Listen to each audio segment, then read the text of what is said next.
Magandang umaga po sa ating lahat. Buhay po ba ang Diyos? Palakpakan po natin ang buhay ng Diyos. Nainitan po ba kayong lahat? Masarap po ang pinagpapawisan, lalo na sa pagpupuri sa ating Panginoon. Amen po ba yon?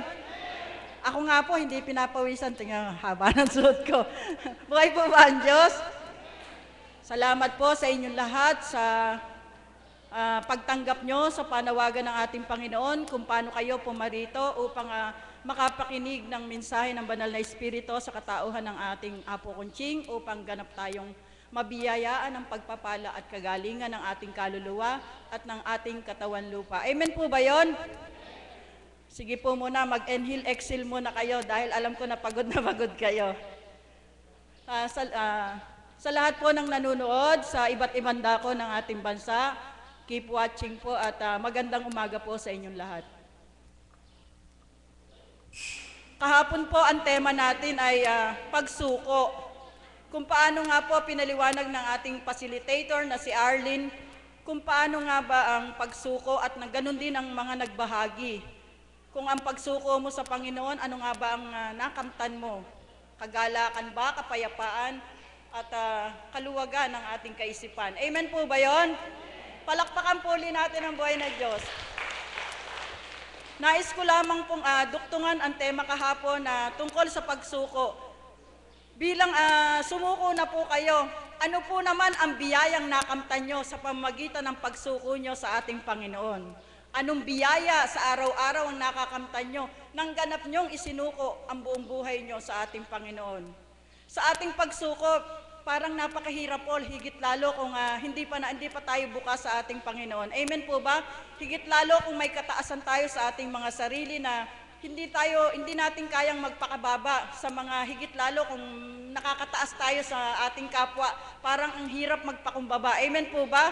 Higit lalo kung sila ang may kasalanan, para bang natatanggal yung pride natin pag tayo ang lalapit sa kanila upang sumuko. Di po ba?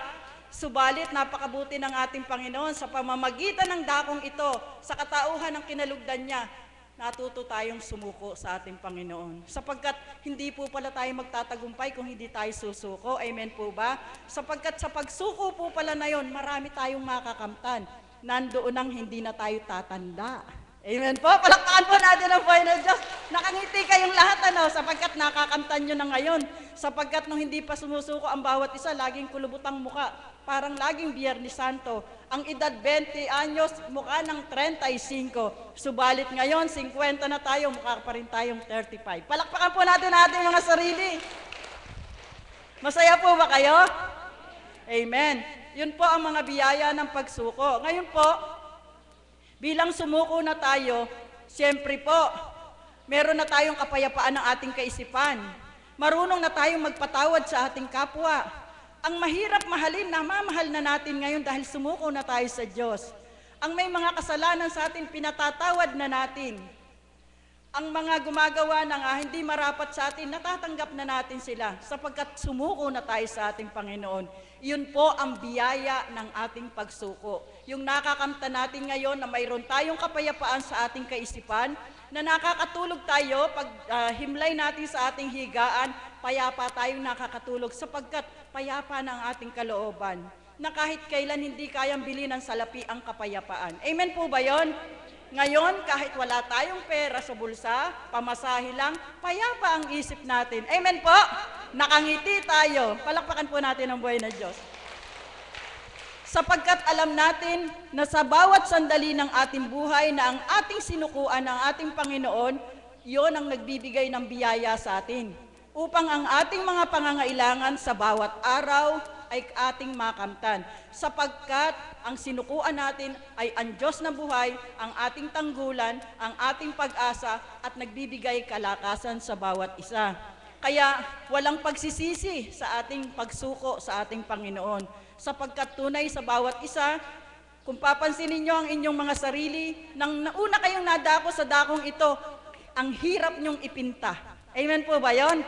Kahit sinong magaling na pintor, hindi kayo maipipinta sapagkat parang pasan nyo na ang daigdig. Subalit ngayon, purihin ng ating Panginoon, kahit nakatalikod ang pintor, kaya-kaya kayong ipinta. Palakpakan po natin ang buhay ng Diyos. Amen po ba yon? Tanggap niyo po ba na lahat kayo ay bumata? Sigaw niyo nga pong malakas. Amen. Nakikita po sa mga mukha niyo ang kagalakan sapagkat hindi naman po nawawala sa bawat isa sa atin ang may dalahin sa buhay sapagkat buhay pa nga po tayo. Yun ay kaakibat na ng ating buhay ang mga pinagdaraanan natin na pagdalisay. Subalit ngayon, kung sumuko tayo, ang biyaya na binigay sa atin ng Panginoon, hindi na tayo nababagabag sa ating kaisipan, sa ating kalooban, nadadala na natin ito ng maayos, hindi na nakasabungangot ang mukha natin sapagkat alam natin na ang sinukuan natin ay ang nagbibigay ng biyaya upang magkaroon tayo ng kapanatagan. Dati, pag may karamdaman, hindi na tayo makatulog. At yung sa pag hindi natin pagtulog na yung pa ang nagdadagdag ng ating karamdaman. Subalit ngayon, ang sinuko natin sa Panginoon, tinanggap natin ang biyaya. Ngayon, kahit may nararamdaman tayo, hindi natin pinapansin sapagkat alam natin na ang sinukuan natin, ang biyayang kakamti natin ay ang kagalingan. Amen po ba yun? Palakpakan natin ang buhay na Diyos. Ngayon, kahit mainit, pinagpupusan ako. Kahit mainit, wag nating alantanin, kundi ang lagi nating ipasok sa ating puso't kaisipan ang matatanggap natin sa araw na ito, sa lahat ng magbabahagi, sa lahat ng magbibigay o maghahandog ng awitin, huwag po natin silang pagsawaan kung hindi namnamin natin ang bawat salita na lumalabas sa kanilang mga labi, sapagkat minsan sa kanilang pagbabahagi, kaugnay yon sa ating pinagdaraanan. At sa pamamagitan nun, nagkakaroon tayo ng kalakasan. Amen po ba? Na nakakakuha tayo ng idea na ganun pala ang dapat gawin para mahulagpusan ang ganung klase ng pagdalisay. Kasi iyon ang mga ginagamit ng ating Panginoon na kaparaanan upang malutas ang ating mga dinadala sa ating buhay. Palakpakan po muli natin ang buhay na Diyos. Ngayon po, bago po buksan ang pagbabahagi na binigay ng ating Panginoon upang pagsalusaluhan natin, tinatawagan ko po ang ating kapatid na Mirna upang alayan tayo ng awit na magbubukas sa ating pagtatalakayan sa pananampalataya at sa biyayang tinatanggap natin sa Panginoon. Palakpakan po natin ang buhay na Diyos.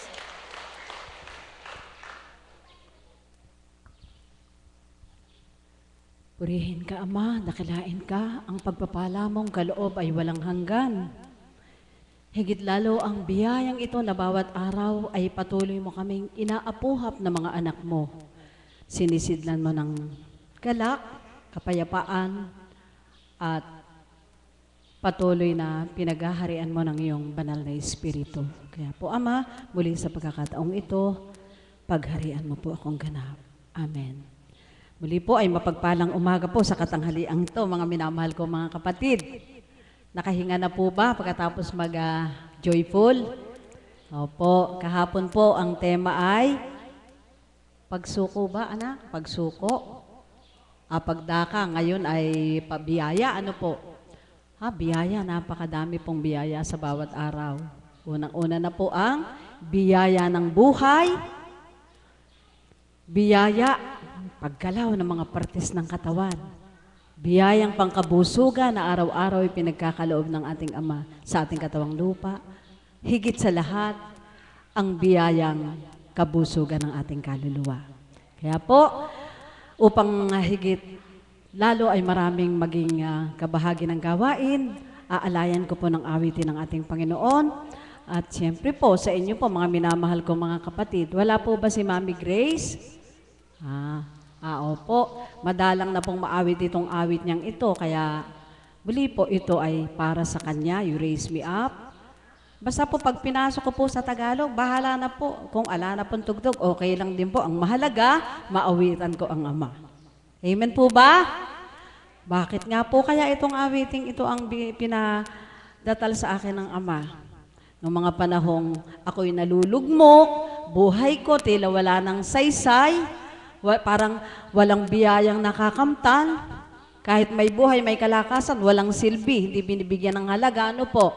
Subalit ngayon, ng tuwirang kamti natin na makilala ang ating Panginoon, hindi na natin maramdaman yung pagkakalugmok. Nararamdaman po natin, hindi aangat, itinataas po tayo ng Panginoon sa kanyang kaluwalhatian. Amen po ba? Kaya po, mga minamahal ko, muli po, para sa inyong lahat, higit lalo sa ating Ama.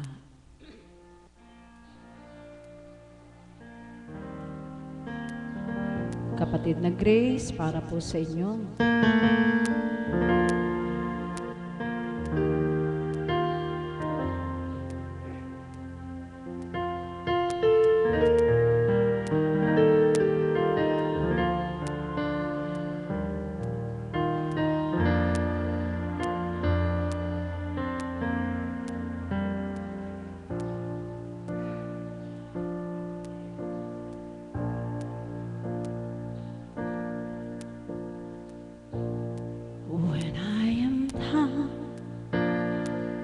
and oh, my soul so weary.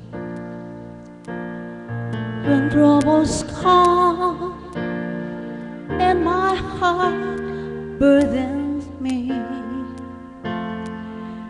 and I am still and wait here in the silence until you come and sit a while with me. You raise me up so I can stand on mountains. He raised me up to walk on stormy seas. I am strong when I am on your shoulders. You raised me up to more than I can be.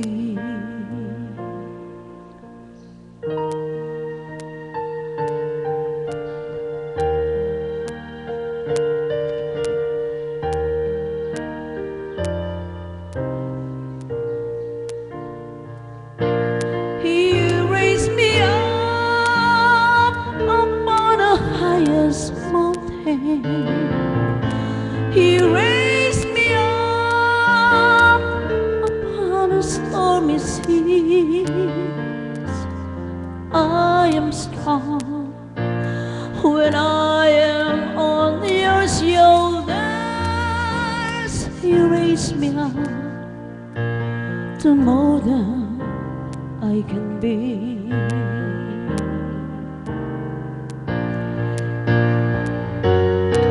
You raise me up on the highest mountain. You raise me up upon the stormy sea. I am strong when I am on your shoulders. You raise me up to more than I can be.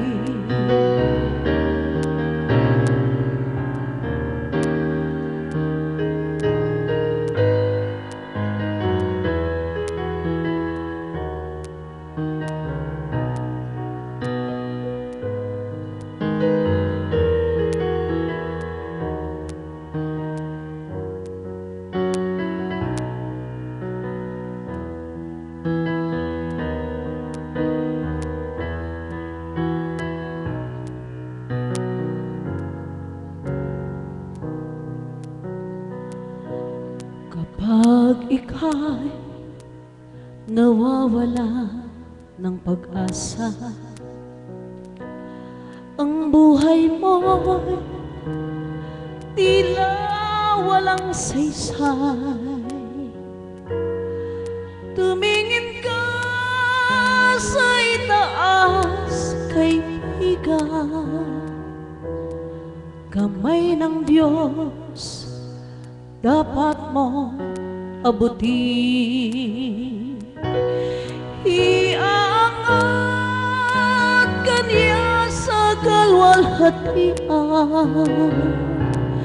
Iataas niya ang pangalan mo. May sigla, galak sa kaniyang puso. Itataas kaniyang mga anak. Iaangat kaniya sa kalwalhatian. Itataas niya ang pangalan mo. May sigla, galak sa kaniyang puso. Itataas kaniyang mga anak. Iangat kaniya sa kalwalhatian. Itataas niya ang pangalan mo.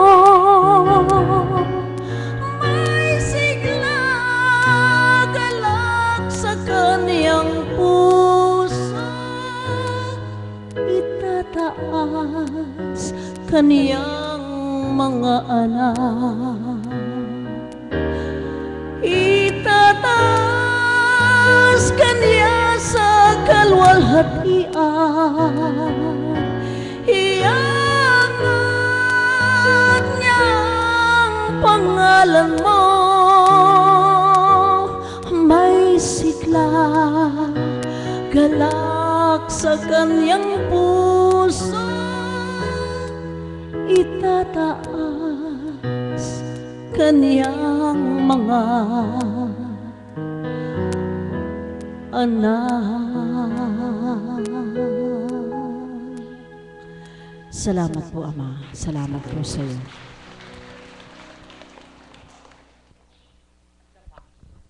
Salamat po, mahal na kapatid. Purihin po natin ang ating Ama. Paano nga po ba natin matatanggap ang biyaya?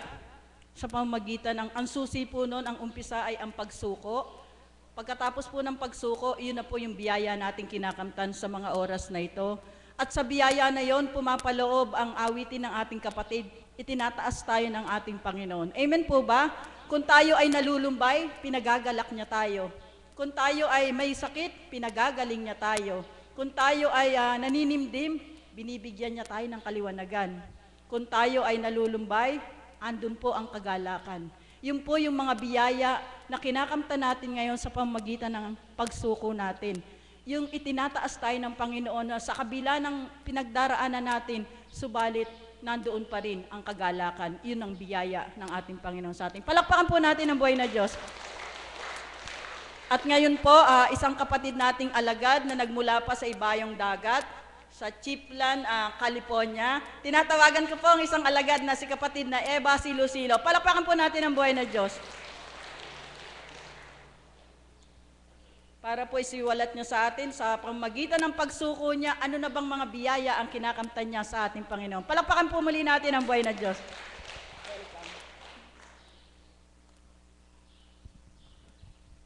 Puri sa iyo, may walang katapusan. Pinupulit, pinasasalamatan po kita sa oras na ito na muli nakabalik ako dito sa iyong mahal na dambana.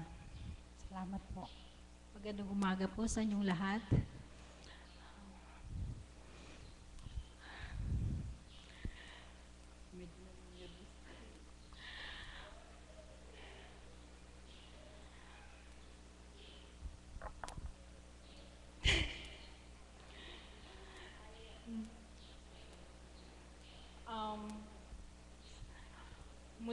Muli po nakabalik ako rito sa mahal na dambana. Hindi ko ako sanay magsalita rito sa harapan. Tungkol po sa mga biyaya, salamat po sa Ama. Simula po nang mapunta po ako rito sa mahal na dambana, marami po akong, nung simula po na sumuko ako sa mahal na Ama, yung kagalingan ng aking katawang lupa na nakamtan ko po, simula po noon, nung hindi pa po ako nakakarating dito, marami po akong karamdaman sa katawan. Diabetic po ako, mataas po ang aking, may blood pressure po, saka marami na po akong operasyon sa buhay. Pero simula po noon, nung mapunta po ako rito sa Dambana, hindi lang po yung katawan lupa ko ang pinagaling niya, kundi ang aking kaluluwa. Yun po ang aking naramdaman, nadama. At isa po pang biyaya ang nakamtan ko rito. Nung last year po, na makarating po ako rito, sa pamamagitan po ng banal na espiritu sa katauhan po ng mahal na Apo Conching, hinirang niya po akong bilang isang alagad na hindi ko po akalain na hihirangin po ako ng mahal na Ama na sa pang-5 araw ko pa lang po, hinirang niya po ako bilang isang alagad. Salamat po sa Ama.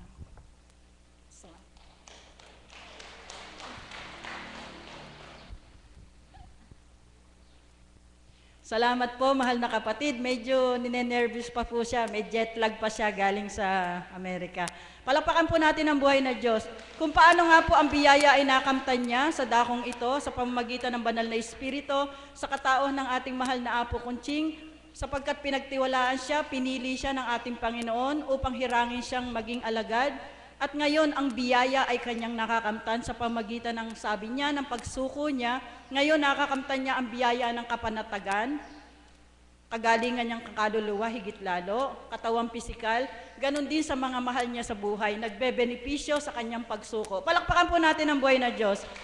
Ngayon po, bago ako tumawag ng mga isa pang ng tagasunod, tawagin ko muna po ang isang alagad muli, ang aming Mami Beth Chico. Palakpakan po natin ang buhay na Diyos. Salamat pong muli amin dakilang Ama sa araw na ito.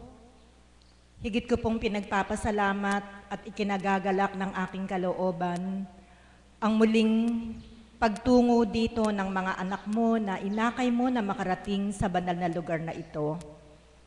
Samot dalangin ko na ano man ang kanilang kahilingan kung bakit sila'y nandirito, nawa Ama sila'y pakinggan mo upang umuwi sila ng may kagalakan sa kanilang puso at kalooban. Amen.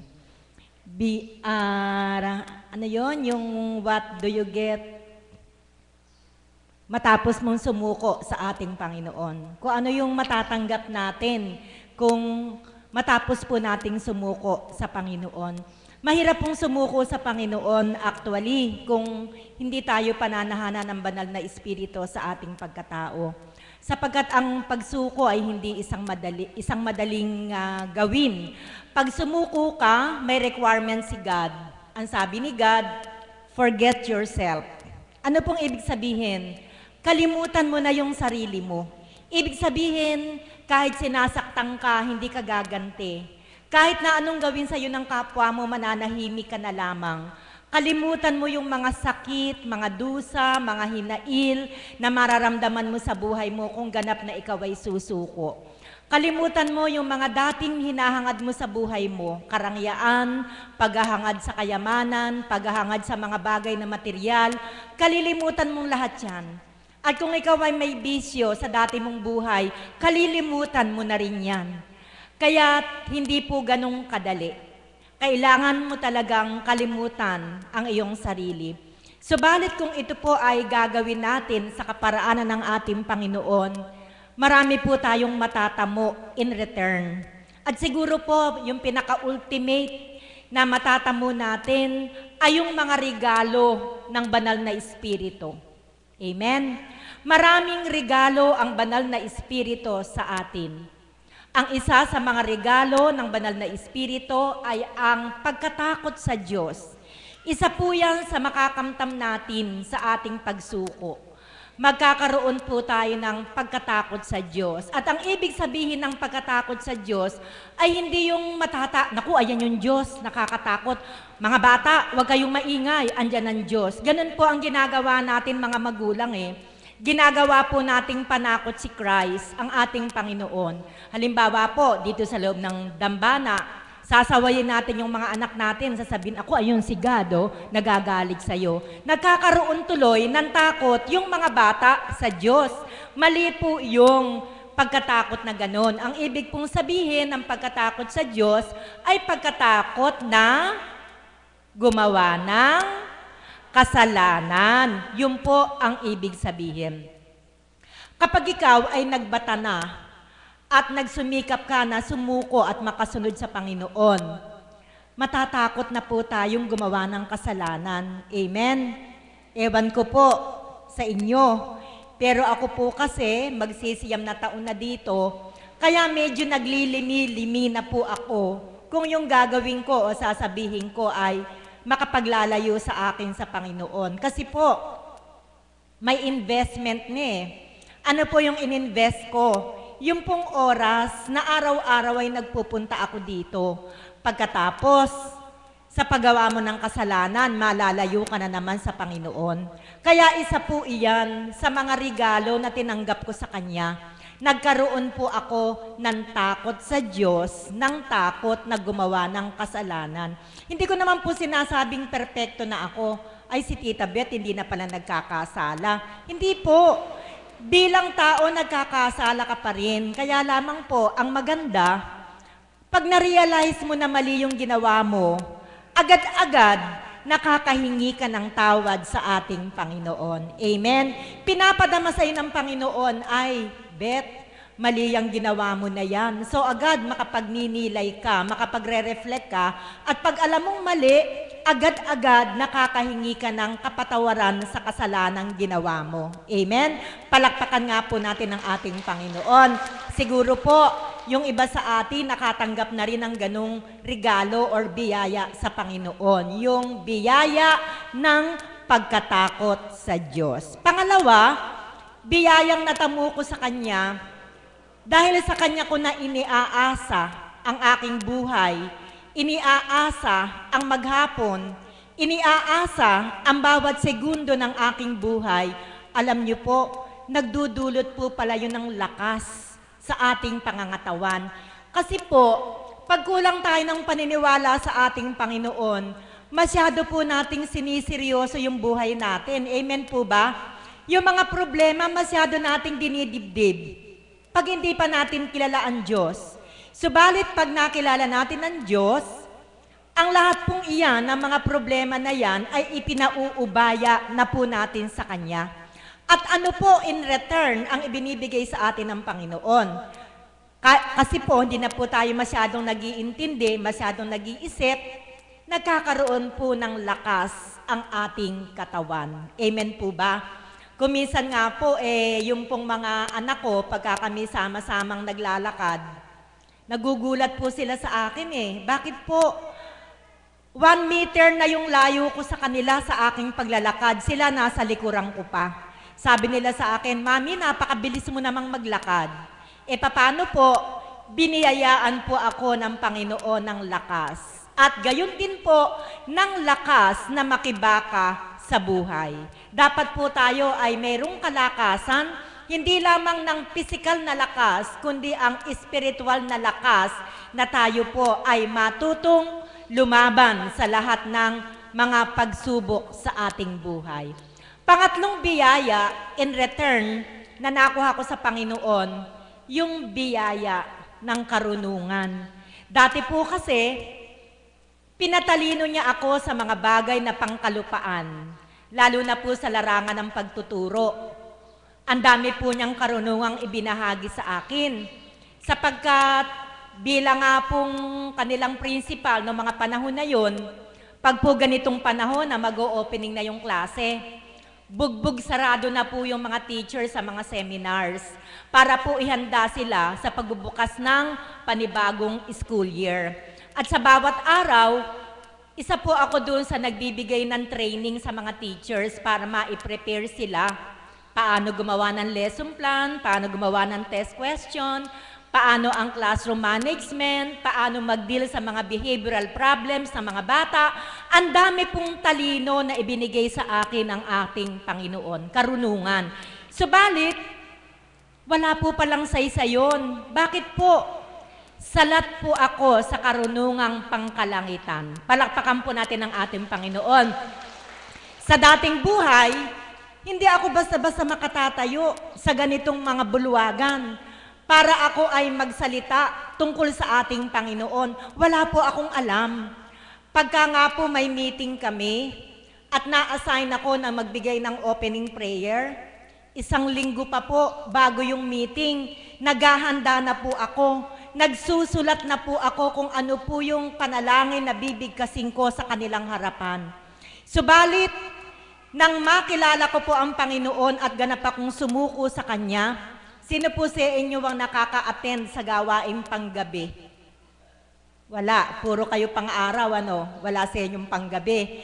Sa gawaing panggabi po kasi, meron kaming tinatawag na dulog, na habang matapos pong awitin yung 4 verses ng Come Holy Spirit, isa po sa mga alagad ang aatasan, ang may pag-aatas na dumulog.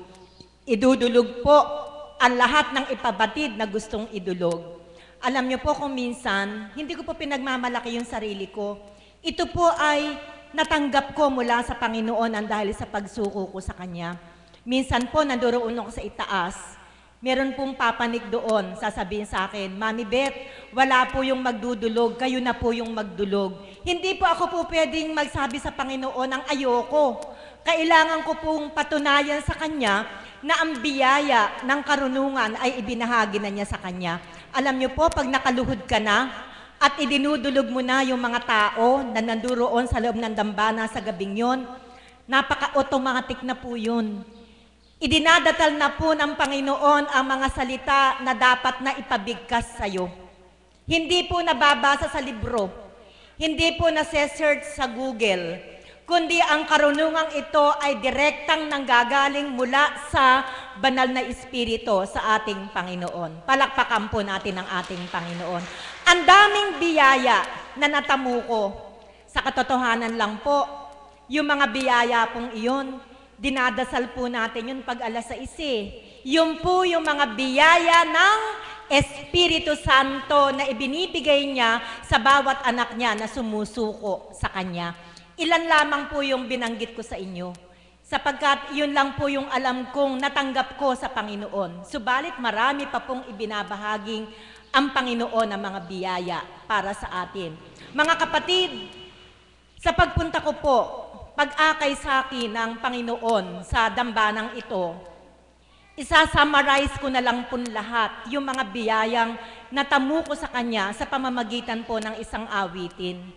Hindi po ako sanay umawit, subalit ang awit na ito ay paboritong-paborito ko sapagkat ito ang maglalarawan sa aking sarili kung paano ako inakay ng Panginoon at kung ano ang tinanggap ko mula sa Kanya.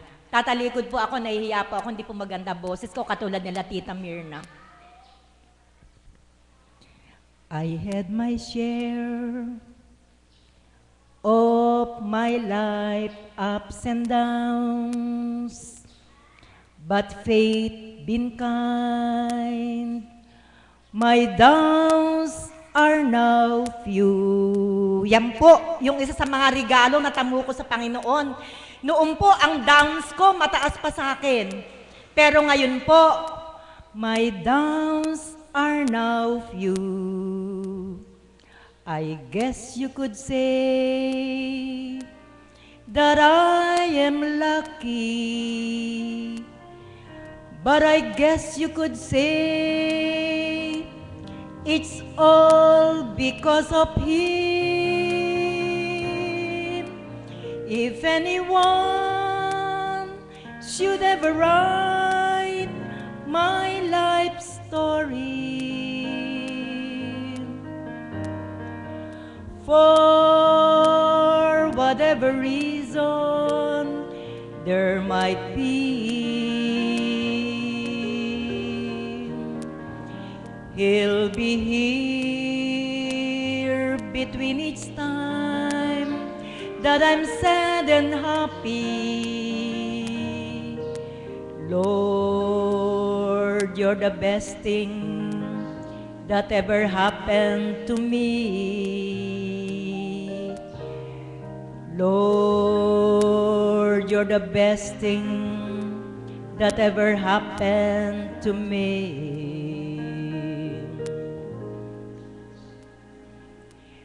Lord, there had been times when my life seemed so hard, but always somehow I pass it through. 'Cause for every moment that I'd been hurting, there was a moment spent loving you. If anyone should ever write my life story, for whatever reason there might be, He'll be here between each time that I'm sad and happy. Lord, you're the best thing that ever happened to me. Lord, you're the best thing that ever happened to me. Opo, mga kapatid, sa pag-akay po sa akin ng Panginoon, wala nang sasarap pa. Talaga pong, nang makilala ko ang Panginoon, yun po yung pinakamagandang nangyari sa buhay ko na ibinalik at ipinagkaloob niya sa akin. Bakit po? Katulad nga po ng sinabi ko, dati ang dami kong problema. Pero ngayon may problem solver na ako. Sino siya? Walang iba kundi ang ating Panginoong Hesukristo.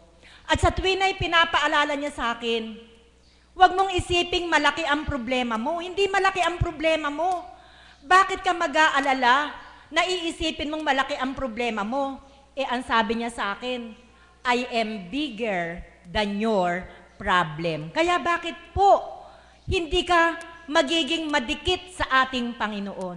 Lahat po ng mga problema sa buhay, ano nga po ang sinabi sa awit? Nagpasalamat ako sa Kanya kasi I pass them through. Hindi sa kaparaanan ko, kundi sa tulong at awa ng ating Panginoon. Mga kapatid, kung nangyari po yun sa buhay ko, mangyayari din sa inyo. Ang kailangan lamang ay ang ganap na pagtitiwala at paniniwala na walang hindi magagawa ang Panginoon para sa ating lahat. Magandang umaga po at maraming salamat. Thank you po, Mami Beth. Siguro naman po, marami po kayong napulot na aral. Nakakagalak po sa puso ng bawat isa sa atin na kung paano nga nakamta ng ating kapatid ang biyaya ng kanyang pagsuko. Tunay nga po na parang gusto natin, sana ako din, sana ako din. Amen po ba yun? Subalit, kailangan nating isuko ng buong buo ang ating puso sa ating Panginoon upang ang nakamtan ng ating kabatid na Beth ay makamtan din natin sa ating buhay. Sapagkat kung konti ang pagsuko mo, konti rin ang biyaya. Kailangan lubos-lubos ang pagsuko natin sa ating Panginoon. Yung bang sabi nga niya, kalimutan natin ang ating sarili at sumunod tayo sa naayon sa kalooban ng ating Panginoon. Yung mahirap mahalin, mahalin na natin. Yung mahirap patawarin, patawarin na natin. Yung nagkasala sa atin, kalimutan natin ang pagkakasala, kundi ibigay natin ang pag-ibig sa kanila upang ganap tayong makasuko sa ating Panginoon. Amen po ba? Upang hindi nyo namamalayan ang biyaya ng pagsuko nyo, unti-unting makakamtan sa buhay nyo. Palapakan po natin ang buhay na Diyos. Ngayon naman po, tinatawagan ko ang isang tagasunod kung paano nga ba sa dating buhay niya ay di siya makasuko sapagkat nagkaroon siya ng karamdaman, subalit nang nadako siya sa dakong ito, nang sumuko siya, ngayon nakakangiti na siya sa kabila ng kanyang naramdaman. Palakpakan po natin ang isang tagasunod na si Mary Ann. Palakpakan po natin ang buhay na Diyos.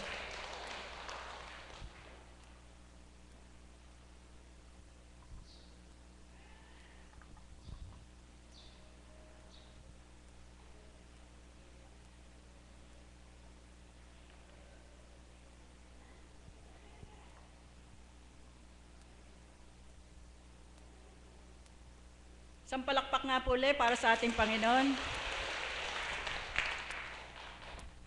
Salamat po.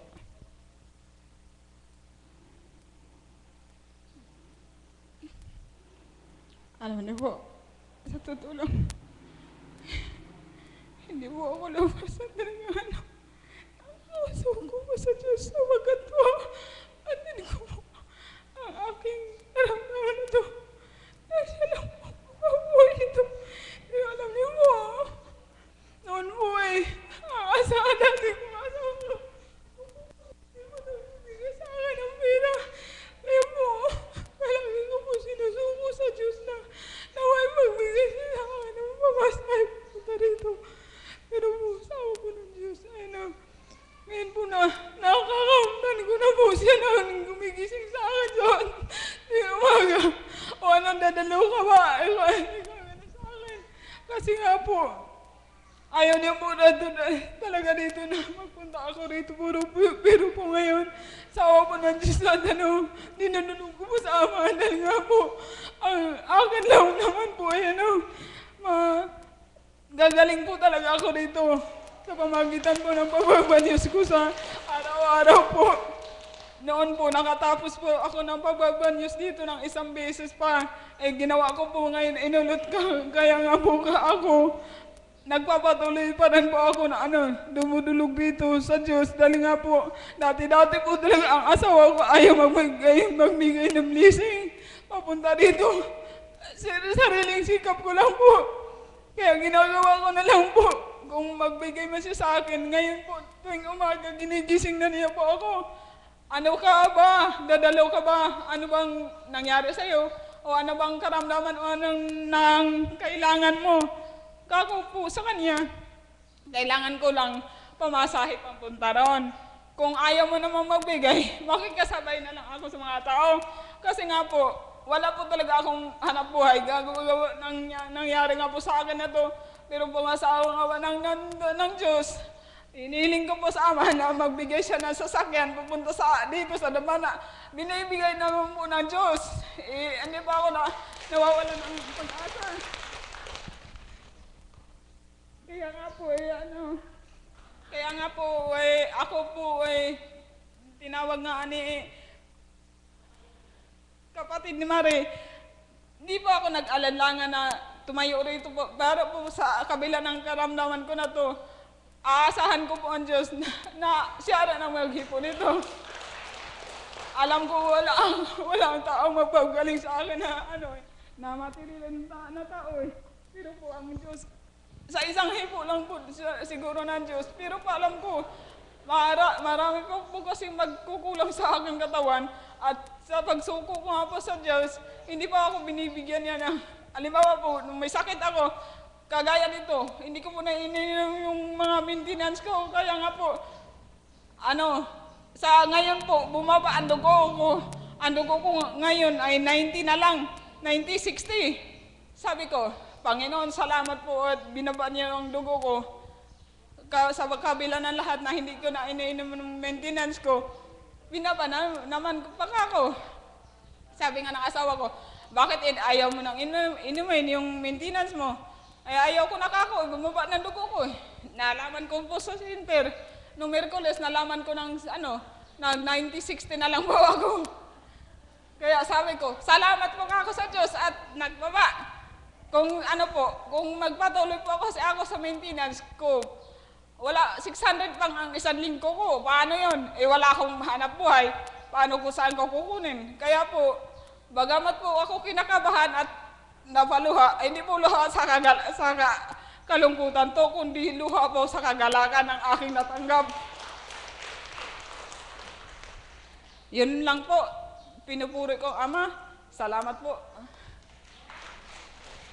Nanginginig pa po siya. Palakpakan po natin ang buhay ng Diyos. Dali lang ka.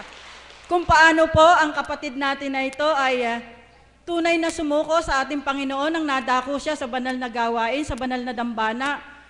Hindi pa man po siya lubos ang kagalingan, subalit kanyang kaluluwa, gumaling na po. Palakpakan po natin ang Panginoon. At ang biyaya ng kagalingan ng kanyang kaluluwa, iyon ang nagpapalakas sa kanya, sa kanyang katawan. Kung dati hindi siya nakakapagsalita, sa biyaya ng Panginoon na kanyang tinatanggap, nakakapagsalita na po siya. Palakpakan po natin ang buhay na Diyos. Kaya po, kung gusto niyo talaga at nais niyong makadako, walang problema ang sabi nating mahirap. Sapagkat sabi nga niya, ang pamasahe na mumblema niya, siya. Subalit dahil sumuko siya sa ating Panginoon, ang biyaya'y tinatanggap niya. Nakakasakay siya sa mga kapatid natin na papunta rito at ang biyaya ay lalingin niyang nakakamtan sa bawat araw. Maraming salamat po kapatid at magsilbi kang inspirasyon sa lahat ng may karamdaman sa dakong ito. At ngayon naman po, upang tawagin natin ang isang kapatid nating alagad, upang bigyan pa tayo ng higit na inspirasyon sa bawat tumitindig dito, marami tayong napupulot upang lalo tayong magsumakit sa Panginoon na maging totoo na ang pagsuko natin sapagkat napakarami palang biyaya ang nakalaan sa atin ng ating Panginoon. Amen po ba yon? Palakpakan po natin ang buhay na Diyos.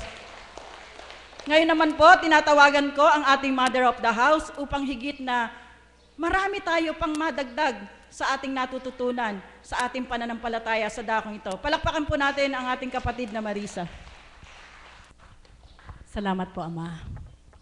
Purihin, dakilan ng ating Panginoon. Sadya pong napakabuti niya. At kung napansin niyo po, sa pagtindig po niya, hindi siya makapagsalita. Habang nagsasalita po siya, dumediretso yung salita niya. Yun po ay isang hiwaga ng ating Panginoon. Amen po ba yun? Pagsuko. ito po yata yung napakahirap gawin ng tao, ano po? Sapagkat may pride ang tao, may ego ang tao, at hindi basta sumusuko kung ang susukuan ay mas maliit pa sa kanya. Buhay po ba ang Diyos? Pag tao, subalit sa ating Diyos, gaano ka man kataas, kagaya ng ginawa ni Mami Beth, at yung mga kapatid po namin na mga professional na sumuko sa dakong ito, yun po, dahil nakita nila, ang Diyos wala sa taas, nasa baba. Buhay po ba ang Diyos? Amen po ba yun? Mga kapatid, simple lang po. Sa larangan po ng pakikipaglaban, lalo na pag ikaw ay militar, ano ang sinyalis ng pagsuko? Tinataas ang kamay. Wala kang armas. Amen po ba yun? Subalit sa dakong ito, hindi na kayo magtataas ng kamay.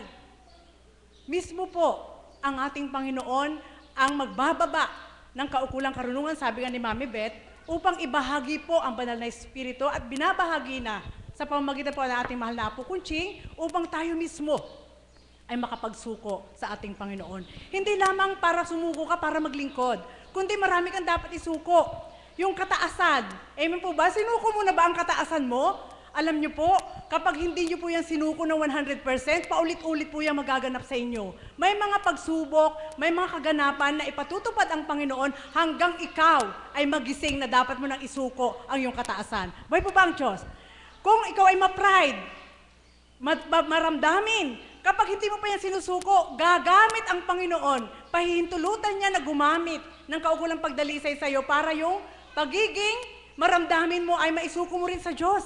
Amen po ba yun? Lahat ng mga negatibong bagay na ang nagdudulot ay kalaban, isuko po natin sa Diyos para mapalitan ng positibo na katangian. Buhay po ba ang Diyos? Mga kapatid, andyan na po ang ating mahal na Apo. Ito na lang po ang iiwanan ko sa inyo. Sa inyong pagsuko, sa ating pagsuko, simple lang. Kakamtin po natin ang pangako ng Diyos. Makakahingi po tayo na walang sagabal sa ating Panginoon kapag tayo sumuko. Amen po ba yun? Kung halimbawa ang pagsuko lang po natin 50%, 50% lang po ang ibabalik sa atin. Amen? So balik kung isusuko po natin ay 100%, 200% ang ibabalik sa atin. Buhay po ba ang Diyos? Kaya mga kapatid, panahon na. Ang banal na Espiritu, ibinababa ng ating Panginoon, ibinabahagi sa bawat isa, gumamit siya ng isang nilalang, ating mahal na Apo Kunching, upang hindi po mahirap makipag-ugnayan. Sapagkat kung walang ginamit, walang bababang Diyos. Subalit may isang Apo Kunching po, nagpakatapat, sumuko sa ating Panginoon, upang sa kanyang pagsuko, tayong lahat ay makinabang. Amen po ba yun? At nawa po ang pagsuko nating mahal na Apo na pinagtiwalaan siya ng ating Panginoon, binahaginan tayo ng banal na Espiritu, yun po ay ibinibigay po niya na wala pong labis at wala rin kulang. Kundi kung paano niya tinanggap, inihahasik sa ating lahat upang tayo rin ay makinabang. Nawa po, sa oras na ito, tayong lahat, bago man kayo, welcome kapatid na Eva, nawa po maramdaman natin, panahon na sa mga nagaganap po ngayon sa ating mundo, walang ibang maaaring sukuan ng ating buhay kundi ang Diyos at ang pagsuko natin ay hindi masasayang sapagkat siya rin ang magbibigay daan upang sa kanyang pangalan tayo makinabang. Muli, magandang umaga po sa tanghaling ito. Salamat po kapatid na Marisa. Announcement lang po sa Monday po, ang ating pong gawain ay magsisimula ng alas 12 sapagkat may mission po sa San Agustin, Candaba, Pampanga. Kaya po sa Lunes, maaga po tayo, alas 12 po ang umpisa ng gawain. Sa lahat po ng mga nagbahaging mga kapatid ko, maraming salamat po at nawa po nakapulutan nyo ng aral at higit na pagtitibay na isuko natin ang ating buhay sa ating Panginoon upang ang biyaya ay ating makamtan. Magstay